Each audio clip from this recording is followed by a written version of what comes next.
由10教育舉辦嘅學界無人機救援挑戰賽，超過100間學校參與，非常受學生歡迎。比賽用實際情景為題，讓學生可以更投入進行比賽。賽事劃分成多個任務，每個任務都有唔同難度嘅挑戰，例如穿越迷宮、模擬野外環境，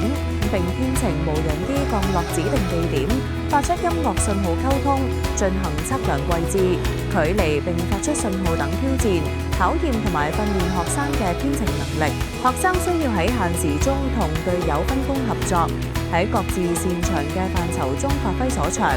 透過實際嘅操作進行試飛，並調整無人機嘅路線，以獲取最佳分數。同樣需要學生有臨場應變能力同埋團隊合作精神。藉住賽事，俾更多學生接觸無人機，並思考無人機喺生活應用中嘅更多可能性，裝備學生以迎接低空經濟發展，